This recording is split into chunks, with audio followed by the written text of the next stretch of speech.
La prochaine fois qu'un Américain me dit que en termes de film d'action, ils ont l'acteur principal Keanu Reeves, bah moi en tant que Français, je pourrais au moins dire que Alban Lenoir représente des films d'action en France. Ouais. Oh le pépère. Fais 22 sur le terre. Sa mère vient pas lécher, on t'empêche ma main sur ta fesse. La merde c'est la haine, c'est la dèche, on empêche dans mon caisse. Écarter les plus élevés, j'ai ta encule, c'est le patraque, la sur plus faible, madame, vraiment rusée. La rage dans la fusée, on reçoit l'accusé de la cave, je suis comme Zeus, ma puce. Viens montrer ma puissance et la pétasse, tu sens que ça passe, petit pont entre les jambes, charbon dans tous les sens, la haine puis la naissance, hella. Et donc bonsoir et bonjour tout le monde, c'est Restature, et les gars, il faut que je vous apprenne un truc incroyable. On a dépassé les 200 abonnés. On l'a fait. On a dépassé les 200 abonnés. Let's go.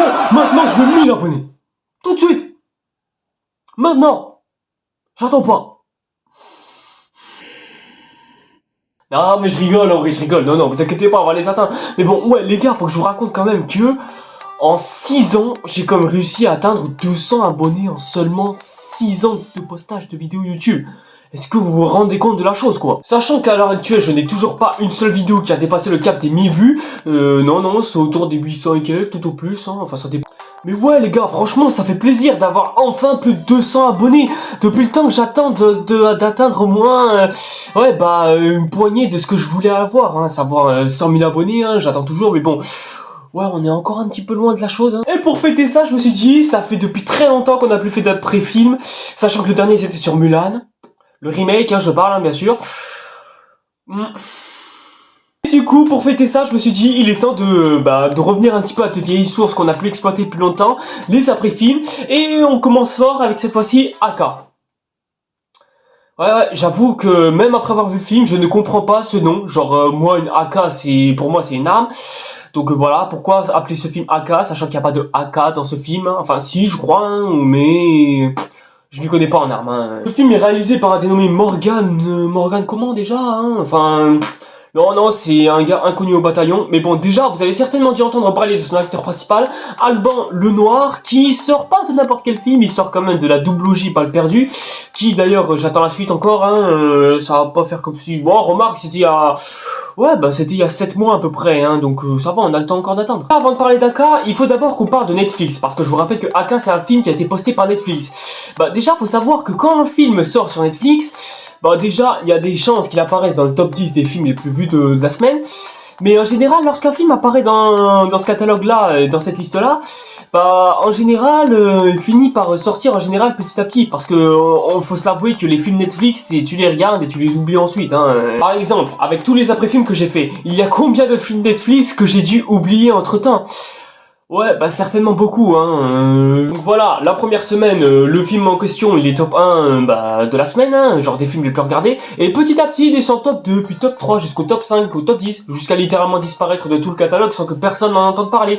Et en gros, quand un film Netflix apparaît, voilà, il connaît plus ou moins le même destin. Genre, il est en top 1 des films les plus regardés de la semaine, et petit à petit, il disparaît dans les profondeurs de l'oubli de tout le catalogue, et on n'en entend plus jamais parler, hein. Même pas il apparaît en tendance recherchée, ou en film primé ou quoi. Non, il apparaît nulle part. Genre c'est le film qui va se retrouver dans les catacombes de la bibliothèque immense qu'est Netflix en fait. Donc du coup, lorsque j'ai vu Alban Lenoir être en tête d'affiche du film AK, moi je me suis dit, ah ouais c'est cool. On voit que le gars il tente des films et tout.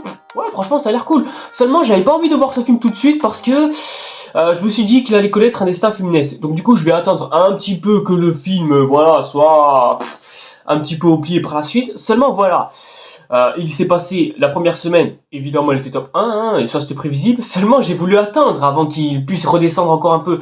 Donc du coup j'attends deuxième semaine, il est encore en top 1. Troisième semaine, il est encore en top 1. Quatrième semaine, il est encore top 1, c'est-à-dire après le ramadan, alors qu'il est sorti, période fin ramadan à peu près, hein, si je me trompe pas. Le film est resté top 1. Et là tu te dis, c'est que les gens ils sont bien intéressés par ce film. Bon après évidemment ça manquera pas. Forcément que le film il allait chuter dans les films les plus regardés. Il sera détrôné par Mother, hein. Enfin The Mother, ou un film qui est là, hein, depuis 2 semaines déjà. Alors je vous parle, AK est descendu top 5 et je crois qu'en le visionnant à l'instant, j'ai réussi à le faire monter jusqu'au top 4. Alors je vous parle bien sûr parce que s'il faut avec le temps du montage et tout, il se peut qu'il ait rechuté tout ça. Et de toute façon je vous mettrai l'affiche voir s'il y a encore, hein. Et maintenant que j'ai visionné le film, qu'est-ce qu'on peut en dire dessus? Et ben honnêtement, c'était une belle surprise. Franchement, j'ai été surpris. Je n'ai pas été déçu. En général, quand tu commences à devenir un acteur connu, t'as deux choix. Soit tu continues de jouer dans la saga de films qui t'a fait connaître et qui te fait percer et qui te fait remonter de haut en haut. Hein, voilà, juste histoire un petit peu de gratter encore un peu tout ça. Ou soit, bah, en attendant les suites, tu peux jouer un petit peu à droite à gauche pour un petit peu mettre un peu plus en avant ta notoriété et jouer dans 2-3 films vite fait qui sont ok, voilà, tranquille. Et bah, visiblement, Alban Lenoir, c'est ce qu'il a fait. Et en général, avec des acteurs connus, ça peut pas souvent passer. Hein. Arnold Schwarzenegger, Sylvester Stallone, hein, bien sûr, hein, c'est pas vous que je parle. Et en général, quand t'es un acteur connu qui a percé à Hollywood, bah, petit à petit, quand tu joues dans d'autres films, tu te rends compte que les films, ils étaient pas faits pour toi à la base, en fait. Hein. T'étais juste fait que pour un seul film et c'est tout. Plus souvent, il peut y avoir aussi quelques petites pépites, comme les deux précédents que je vous ai cités, par exemple. Bah, là, pour Alban Lenoir, je crois qu'il suit exactement le même chemin, à savoir qu'il joue dans d'excellents films. Et Aka en fait partie. Enfin, j'ai fait que 3 films avec Alban Lenoir, à savoir bah, les 2 balles perdues et du coup celui-là. Hein. Mais du coup, vous allez me dire c'est quoi le synopsis de ce film, parce que j'en parle depuis tout à l'heure, mais je vous ai toujours pas cité l'histoire. Et ben, on va suivre le personnage de Adam, hein, il s'appelle comme ça, hein, qui est joué par Alban Lenoir évidemment, qui bah, va se retrouver dans une mission. Dans laquelle il y a une histoire d'attentat comploté par l'antagoniste principal du film, qui en secret est associé avec un agent riche déjà, hein, qui tient une famille et quelques autres gardes du corps avec lui. Et le but d'Adam, bah, ça va être d'espionner cette étrange famille, hein, pour qu'ils puissent s'y intégrer et gagner leur confiance, et surtout retrouver bah, ce criminel recherché avec lequel il fait alliance pour pouvoir accomplir sa mission, à savoir dénoncer ce criminel responsable d'attentat. Et voilà, hein, globalement c'est une histoire plus ou moins standard, hein, quelque chose qu'on a plus ou moins vu.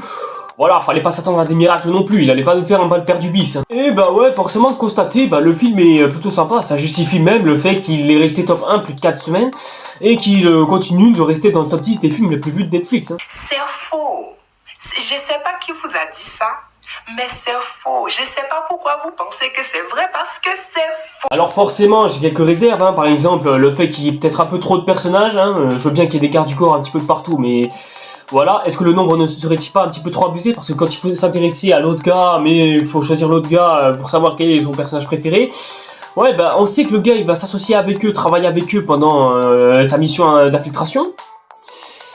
Ouais, on fait rien avec eux, hein, on s'amuse pas, et au final, il y en a qui arrivent à être atypiques et sympatoches, et ça va, ils sont sympas à suivre, c'est tranquille, ça va. Les personnages principaux sont tous excellents, hein, je parle pas en termes d'acting, hein, mais je parle aussi en termes de personnages. Bon, déjà, on a Alban Lenoir ainsi que le reste des personnages principaux, à savoir l'agent qui, l'infiltre, hein, bien sûr. On a évidemment le jeune enfant dont j'ai oublié le nom, qui lui...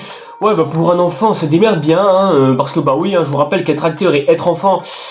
Ouais, c'est pas si facile qu'on le croit, hein, mais bon, franchement, pour son jeune âge, il est super bien débrouillé. Surtout qu'en plus de ça, c'est un personnage super intéressant, hein, sur ça, je lui mets un 10 sur 10, hein, c'est clair. Avec d'un côté une sœur protectrice qui joue parfaitement bien et qui a un rôle... très cool aussi, hein, là aussi il n'y a rien à dire. Avec la daronne aussi dans l'histoire, hein, mais bon, qui a juste un rôle de daronne. Mais voilà, c'est tout, hein. Dommage que ça aille pas plus loin non plus, genre c'est une daronne qui gueule. Bon, heureusement qu'elle gueule pas tout le film, hein. Elle fait même pas 5 minutes dans le film, hein, et heureusement d'ailleurs. Mais voilà, dommage, hein, ça aurait pu être mieux, mais voilà. Évidemment, il faut qu'on parle de l'antagoniste principal qui lui... est super intéressant au premier abord, même s'il est peu présent, mais bon, en même temps, c'est un criminel recherché, donc on va pas non plus le montrer, hein, et j'aime bien d'ailleurs que le film joue sur le fait qu'on ne sait pas du tout où se trouve le criminel, puisque je vous rappelle, c'est un criminel terroriste qui a commis un attentat à Paris, et après on va encore nous accuser, nous les Arabes. Au final, c'est un personnage qui est super intéressant, qui en plus a un rapport avec la religion qui... Malheureusement, là aussi, c'est pas assez amené. En fait, c'est simple, je trouve que le film se concentre peut-être un peu trop sur la relation qu'il y a entre Adam et le gamin.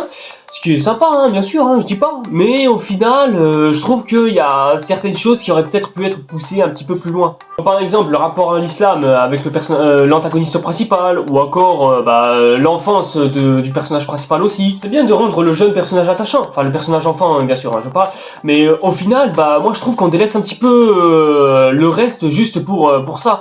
Alors oui, je veux bien, hein, c'est nécessaire, ça amène un petit peu de vie et un petit peu de charme aux jeunes acteurs. Mais au final, moi je trouve que c'est beaucoup trop mis à profit comparé au reste qui, pour moi, aurait pu être beaucoup plus intéressant et aurait pu rendre le film beaucoup plus complet, ce qui fait que du coup il est un peu plus lisse sur les bords et ça c'est dommage. Mais néanmoins sur la fin, vous inquiétez pas, l'antagoniste principal vous sera intéressant Putain, mais c'est fadard, comment j'ai retenu aucun nom. Comment c'est possible? En termes d'action, on est très généreux. Hein, l'action, c'est... on en apprend notre argent. Alors certes, il n'y a pas beaucoup de scènes d'action, mais néanmoins, bah, il y a de la qualité, hein, et au profit de la quantité. Parce que, bah, au moins, il n'y a pas beaucoup de scènes d'action, mais les scènes d'action sont déjà plutôt riches visuellement. Hein. Et si tu rajoutes à ça, en plus, une réalisation qui est parfaitement bien exécutée, bah ouais, tu te retrouves pas face à un grand film, mais à un film très généreux et surtout... Bah, qui t'offre quelque chose de visuellement très intéressant. Là où n'importe quel réalisateur se serait contenté de tenir la caméra et filmer de l'action, ne sachant pas du tout filmer, hein, et je fais pas référence à Michael Bay, bah là, il y a quelque chose d'intéressant à faire. Par exemple, tu peux avoir des plans séquences sur une même scène d'action, ou alors tu peux avoir juste un plan fixe, mais qui se concentre uniquement sur un seul personnage, ce qui fait que du coup, tu peux pas voir les ennemis aux alentours. Bref, en termes de réalisation, c'est super intéressant. Le réalisateur est vachement fort. Et si t'ajoutes en plus de ça une musique qui est vachement excellente, alors en général, quand tu regardes un film d'action, tu te concentres jamais, mais au grand jamais, sur la musique principale du film. Et quand je dis jamais, c'est pratiquement jamais. Sauf évidemment quand c'est un Transformers, ou un Star Wars, ou une connerie du genre. Mais par contre, quand il s'agit de faire un Fast and Furious ou un truc comme ça, même des John Wick par exemple, est-ce que quelqu'un a retenu les musiques et les OST de ces sagas de films? Non? Ah ben merde alors, ça c'est dommage ça, c'est vraiment dommage ça. Et bah là, avec AK, la musique je l'ai entendue, et c'est parfaitement bien mélangé au film, limite presque ça lui a donné encore plus d'âme que ce qu'il n'avait déjà d'âme. Certes, le film souffre de quelques côtés un petit peu incomplets, hein, bien sûr, hein, quand je pense à certaines intrigues, comme par exemple le fait que les autres personnages secondaires, à savoir les nombreux gardes du corps qui s'occupent de la protection de la famille, soient mis au second plan, pour pas dire au troisième plan bien sûr, à part ça, ainsi que d'autres problèmes de vie, comme par exemple le manque d'attachement à l'antagoniste principal et son rapport à l'islam, encore une fois, et c'est un beau film d'action qui en plus nous récompense avec une belle réalisation et un savoir-faire de la part de son réalisateur, avec des acteurs qui font pas du tout semblant de jouer et qui s'incarnent leur personnage à la perfection, une action qui préfère privilégier la qualité plutôt que d'avoir à rajouter de l'action absolument partout sans aucune raison. Et je pense que le truc le plus important à retenir, c'est que c'est quand même fait par un Français. Genre, rendez-vous compte quand même, mais bon, ça je pense qu'on en parlera un petit peu plus tard. Si ça aurait été un film d'action banal, genre comme on en voit un petit peu partout, j'aurais pas du tout validé le film, hein. J'aurais juste dit, ouais, encore un film d'action, hein, voilà, j'ai perdu mon temps tranquille. Mais là, non, franchement, je peux pas d'avoir perdu mon temps. Je suis même content d'avoir passé un bon moment vers ce film. C'est pas le film de l'année non plus, c'est pas le film du siècle ou même le film à voir à tout prix. Mais voilà, si vous avez envie de perdre votre temps et de le tuer, AK c'est littéralement fait pour vous. Hein. C'est le film qu'on peut se faire plaisir à aller voir. Surtout en plus il dure 2h05, hein, donc voilà, on perd strictement aucun temps. Hein, c'est moins que tous les autres blockbusters qu'on se tape depuis des années. Et ouais, ça fait du bien d'avoir enfin un film qui sache être bien fait, qui soit passionné en plus. Parce que quand tu vois un film d'action, tu t'attends pas à avoir de la passion. Là j'en ai vu de la passion, que ce soit à travers des musiques, des prestances d'acteurs, du scénario qui aurait pu être un peu plus approfondi, et avec une réalisation bien réussie, bref, tous les critères qui font qu'un film doit être un film. Surtout en plus avec des thèmes abordés, comme par exemple la solitude, et surtout le fait de savoir se défendre aussi, là aussi c'est bien abordé, et franchement c'est cool. Autre terme, AK, c'est le film que je vous recommande, hein, c'est pas le film non plus de l'année, c'est même pas le film de cet été. Hein, je vous rappelle, le film de l'été, ça reste Rise of the Beast, hein, toujours. Mais voilà, un bon petit film d'action, comme ça, hein, tranquillement. Voilà, rien de mieux. Et du coup, c'est quoi la note que je vais lui attribuer? Sachant que là, je n'attribue pas en pourcentage, contrairement à mes appréciances. Non, je note juste par étoile, hein, bien sûr. Hein. Et ça, je l'ai toujours fait avec les films qui sortaient sur Netflix, et ça va être bien sûr le cas pour ce film-là. Et AK, je vais lui mettre 4 sur 5, à savoir très bon. Voilà, un bon film, bien fait, bien ficelé. Voilà, que demander de plus? Le seul truc dommage, c'est que ça aurait pu être mieux. Genre, on aurait pu avoir la daronne qui puisse être autre chose qu'une daronne qui crie, hein, parce que, voilà, dans la vraie vie, déjà, c'est le genre de personne qui me saoule, mais alors dans un film, heureusement qu'on se la tape que 5 minutes pendant tout le long. Mais avec un enfant qui a une prestation vraiment gratifiante et bien réussie, comparé à un autre enfant qui se contente juste d'être là, mais qui sait pas du tout où est-ce qu'il est. Parce que ouais, déjà qu'être tracteur pour un adulte c'est déjà chaud, alors pour un enfant, voilà, hein, je te laisse imaginer le bordel quoi. Des thèmes abordés super intéressants, même si certains auraient pu être plus approfondis. Encore une fois, hein, le film part d'islam, mais au final va pas plus à fond. Et vu que ça parle de terroristes aussi, on aurait aussi pu un peu plus creuser sur le sujet, parce que moi je trouve que, bon sans vous spoiler bien sûr, hein, mais je trouve que la partie autour de l'antagoniste principal est trop bâclée. Ça aurait pu peut-être durer, je sais pas, 5, peut-être même 10 minutes de plus dans le film, et je pense que ça aurait été peut-être mieux. Et après, ça va. On a un petit peu d'action, parce que c'est un film d'action. Et surtout, c'est de l'action bien filmée. C'est pas une action, la caméra bouge tout le temps, où tu vois que des gens se tirer à coups de gun et qui sont capables d'esquiver les balles, alors qu'ils ont en plein dans la ligne de mire du viseur. Donc voilà, je comprends que certaines personnes risquent de pas trop adhérer à ce film, mais bon, je pense quand même qu'il y a une grande majorité qui risque certainement de s'y plaire. Donc je fais partie, bien sûr, évidemment. Donc voilà, un bon 4 sur 5, à savoir note très bonne pour AK. C'est largement suffisant. Bon, maintenant les gens, je pense qu'on va passer à certainement la partie de l'après-film la plus importante, le cinéma français. Parce que oui, il faut qu'on en parle quand même. Faut savoir que le cinéma français, on a toujours fait des bons films. Genre OSS 117, La Haine, Intouchable, que j'ai pas vu, malheureusement. Mais ouais, franchement, le cinéma français nous a souvent servi des bons films. Sauf que, il y a plus de 10 ans, dire que les Français savaient faire des films, c'était juste prendre le risque de se faire tuer. J'abuse à peine, Parce que depuis toujours, mais je le dis, depuis toujours, le cinéma français n'a pas arrêté de nous servir des films de merde. Et encore de merde. Même des films pas tchac, vraiment pas terribles, ou des films nuls à chier, quoi. J'abuse à peine. Pendant de nombreuses années, je ne me souviens pas du tout d'avoir vu un bon film français... tout court, j'abuse à peine. Mais c'est vrai que les années 2010, pour nous les Français, dans le cinéma... Mais on n'avait rien, genre vraiment on n'avait rien. À part 2-3 comédies au style Qu'est-ce qu'on a fait au bon Dieu ou Gangsterdam ou les nombreux autres films avec Eva Adams par exemple.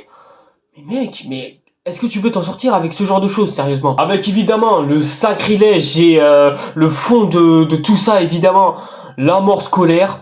Vraiment, je pense que c'est l'un des pires films, peut-être même que c'est le pire film français que j'ai vu à ce jour, et dites-moi s'il y a pire encore. Et en plus de ça, je suis vraiment content que y a des gens qui soient enfin réveillés dans cette industrie pour dire franchement les gars, je vous rappelle que c'est nous qui avons inventé le cinéma dans le monde. Alors comment ça se fait qu'on fasse des grosses merdes qui nous fassent même pas remarquer? Donc voilà, on va un petit peu arrêter ces merdes et on va sortir Les Misérables pour qu'on puisse vous faire comprendre comment est-ce qu'on est censé faire un film tout court. Donc ouais, depuis Les Misérables, j'ai l'impression qu'il y a des films français qui commencent vraiment à sortir du lot. Par exemple, il y a Balle perdue, dont je vous ai déjà cité tout à l'heure. Et évidemment, avec AK, c'est la consécration. Bien sûr qu'il y a encore des grosses merdes qui risquent de sortir. Mais quand t'as à côté d'autres films qui arrivent à se faire démarquer et qui en plus sont capables d'être mieux que des films américains, moi je dis c'est un grand pas en avant. C'est peut-être des pierres, mais ces pierres à un moment donné, ça finira forcément par donner un édifice énorme. Vous croyez qu'il a été construit comment l'Everest? Alors certes, un caillou, ça servira strictement à rien, mais si t'arrives à mettre un caillou sur l'autre, à un moment donné, ça finira forcément par donner un résultat absolument insane et on risque certainement de se surpasser. Pour moi, je pense qu'on est au début d'une nouvelle ère pour le cinéma français. Bon, j'avoue, je crois que je fadard un petit peu, mais déjà, nous les Français, on peut enfin se vanter d'avoir notre propre Keanu Reeves, mais en version française, et surtout en beaucoup plus stock et plus badass. En fait, c'est simple, plus le temps passe, plus on commence à émerger un petit peu de la société cinématographique, et de l'audiovisuel aussi. Et ça fait du bien d'avoir enfin des gens qui sont passionnés par leur travail, passionnés par ce qu'ils font, et surtout passionnés par ce qu'ils nous servent. Genre, c'est pas les Hollywoodiens qui vont nous servir encore la même sauce et la recopie du film original. En fait, c'est simple. Plus le temps passe, plus j'ai l'impression que Hollywood, ils arrivent plus à nous surprendre. Ils arrivent plus à nous servir une bonne sauce ou quoi. Non, c'est juste la petite sauce, sympatoche qu'on te sert dans ton burger qui est servi de chez McDo et qui est bon marché, mais voilà, c'est tout. Mais c'est bon, je pense que maintenant les gens ils vont tellement en avoir marre qu'à un moment donné ils vont passer du McDo au restaurant, à un moment donné, ça y est. Et c'est vrai qu'à un moment donné un resto, un petit restaurant ça fait vraiment du bien. Surtout si le resto il est bon pour la santé quand même. Parce que un bon gros burger sa mère, à part te donner le diabète, je vois pas ce que ça pourra t'apporter. On sert tellement la même soupe à la cantine que je pense que ce sera pas étonnant qu'un jour ou l'autre les gens ils vont aller au resto pour pouvoir changer un peu d'air. Même s'il y a des gens qui adhèrent pas, franchement en vrai c'est pas grave. Même si le menu avait l'air convaincant, on n'est pas obligé de prendre tout le menu. Juste un petit plat ça peut suffire et amplement. Et s'il y a un plat qui te tente pas, c'est pas grave. Tu prends un autre plat tranquille et tu viendras manger un autre une prochaine fois, si t'arrives à avoir le salaire qui va avec. Donc voilà, avoir un grand espoir déjà pour le cinéma français, ça fait du bien. Mais si on apprend qu'on est déjà en train de concurrencer Hollywood en ce moment, je pense que les gars, ils devraient un petit peu commencer à se remuer et bouger un petit peu leur cul pour qu'ils puissent nous faire leur concurrence. Parce que je pense qu'à un moment donné, on risque certainement d'être les prochains leaders d'Hollywood à un moment donné. Ouais, je sens que ça se renifle un petit peu. Hein. Voilà les gens, c'est tout pour cette parenthèse et aussi pour cette vidéo. Hein. J'ai fait plus ou moins le tour. Donc voilà, hein. Si cette vidéo vous a plu, bah, comme d'habitude, n'hésitez pas à me suivre sur les réseaux sociaux. Et quitte à ce que j'ai 200 abonnés, vous pouvez me faire monter jusqu'à 1000 et vous abonner à la chaîne. Hein, et activer aussi la petite cloche pour être au courant de toutes les nouveautés qui viendront. Ouais, comme ça, moi, je monte un peu plus. Hein, parce que c'est pas beaucoup, hein, 200 abonnés. Hein, et déjà en 6 ans. Mais bon, c'est pas grave, c'est déjà un gros cap de franchi d'en être arrivé là. Et quand je vois par quelle galère j'ai dû passer pour en arriver là, bah ouais, franchement, honnêtement, ça fait vraiment du bien d'avoir enfin un nombre d'abonnés qui commence un petit peu plus à se dévoiler au fur et à mesure que je poste des vidéos sur YouTube. J'espère que les nouveaux venus seront quand même satisfaits de mon travail. Et nous, du coup, et ben on se retrouve pour une prochaine vidéo. Allez, c'était Retatir. Ciao les gars. C'est trop sale, car fait trop de sale. C'est dommage, car j'étais un bon gars, mais je suis devenu un bandit. Le OG, le million expert en paix.